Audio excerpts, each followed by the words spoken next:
General Keith Alexander is a decorated military veteran who ran the NSA for the last 8.5 years.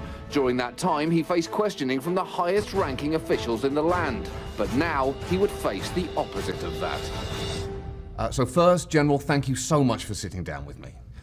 Looking back on your time at the NSA, do you have any regrets, such as not retiring 1 year earlier? You know, I thought about that, and, you know, at times you think, if I had just retired, somebody else would have had this burden. It would have been wrong for me to leave that for somebody else to do. Do you think that the NSA is suffering from a perception problem with the American people at the moment, bearing in mind that the answer to that is yes? Absolutely. You know, the first assumption is that you're collecting on the American people.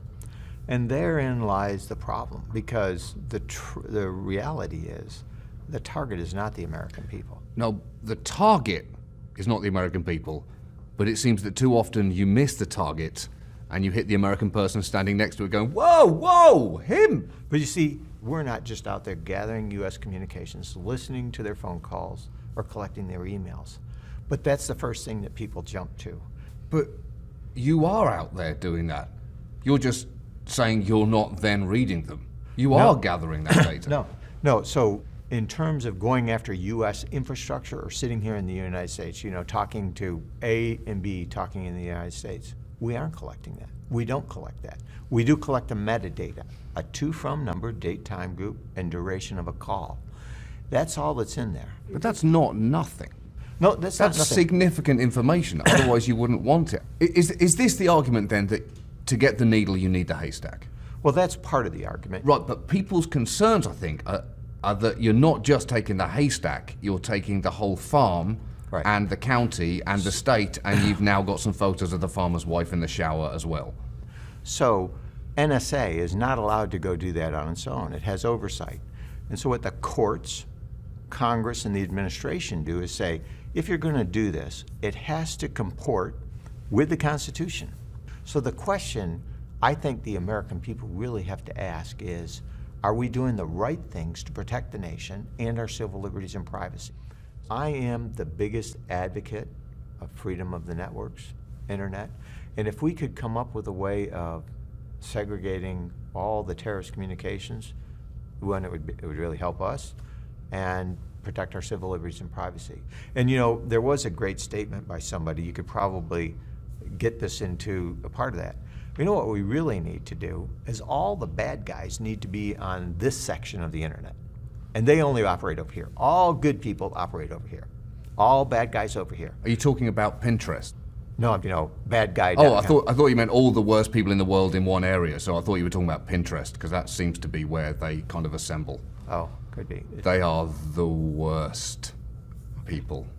Oh, look, I've found this gopher bedspread. I'd love that. Shut up. Shut up. So I've not seen that. That's what you haven't seen. As director of the NSA, you haven't seen Pinterest. That's right. So that's where the terrorists could have been hiding all these years. And I've led a sheltered life. How much data do you need to keep Americans safe? That's a tough question. I don't know the answer to that. Here's what I do know. Look at the last 12 years, 13 years since 9/11. We've had a tremendous and remarkable record. That wasn't by accident. But you're always going to err on the side, aren't you, in your position of wanting more rather than less to be safe? Well, absolutely. And the court is going to take just the opposite view and say, do you have the necessary rationale for having this data? That's what I'm saying. So those two principles of the NSA are built to clash. You have one side saying, let's take everything. You have one side saying, let's protect privacy. Those two things don't work together. Well, they actually, you have to balance them, but I think you can do both. It's been said that your motto was collect everything. Is that true? For specific problems. Right. But you do understand that collect everything is also the motto of a hoarder. That's the fundamental principle which ends up with someone living alongside 1,500 copies of newspapers from the 1950s and 6 mummified cats. What I would tell you is, let's go to where that statement applied, Iraq.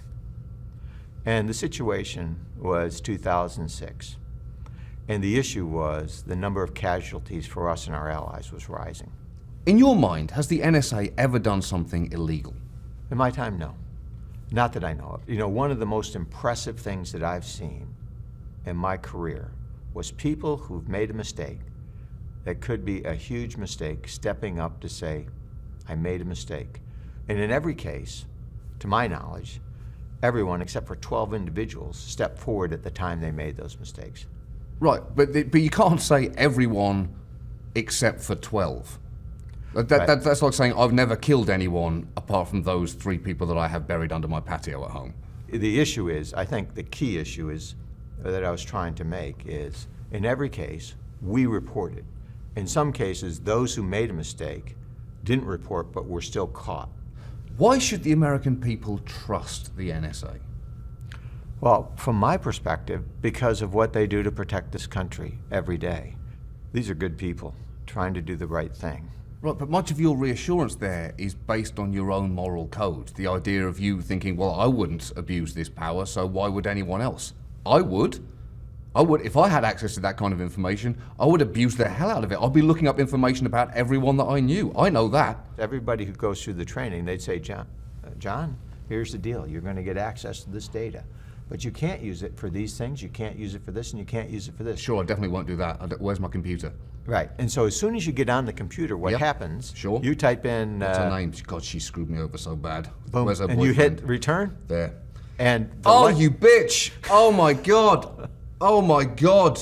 if you were caught doing that, then you would either be removed, Or promoted. no, referred to the Department of Justice as we did on several of those cases. Let's talk about Snowden. What would you like Snowden to know right now, other than significantly less? I would like to set him down in a classified setting and say, you want to see the damage you've done, and lay that out on the terrorist side and others, so he knows in his heart, and he would have to live with that the rest of his life. Right. But you're giving information to the one man on Earth guaranteed to leak it. Is it any wonder that Well, Americans are concerned about your judgment regarding their data? Well, you know, you're asking ideally if we had a way of sitting him down and that he's not going to go leak more data, and you could show him, do you understand what you've done? And from my perspective, I don't think he understands the true damage that he's done. Right. Okay, so finally, let's talk about branding. The NSA's brand has been damaged. I think that's fair to say, right? Right. As we learned with Blackwater, you don't have to change the substance of anything that you do as long as you visibly rebrand. Okay. So let's try this. The Washington Redskins. It's a slightly less tainted brand than yours. Yeah, but probably not a good one to go with. Sorry, okay, no good. How about this? Mr. Tiggles. Mr. Tiggles is not just the mascot, it's also the name of the agency, like Chuck E. Cheese. Then a journalist can't say the NSA is storing huge amounts of data on foreign countries. Instead, it's saying, Mr. Tiggles is storing huge amounts of data In the boot. Isn't he clever? It's in his boot. Oh, you've massively overstepped your bounds, Mr. Tiggles, but I can't stay mad at you. That's You right. just want to keep me safe. Yeah, and I don't think that's going to work. Okay, how about rebranding yourself as a great listener? The only agency in government that really listens. That's what I'm saying. That's what I'm saying. Because in many ways, the NSA is the perfect partner. So, let me introduce you to the new NSA, Trevor. I think this is good. Tell us about your day, everything about it. How's Mohammed at work? How is he? What's he been doing? Trevor. So, if you had to choose one of these, which would it be? Well, I think that's something that perhaps you could have people vote on. So there you have it. At long last, Americans are being allowed to vote on something having to do with the NSA. Just pick up your phone and call any number and say A, B or C into the handset.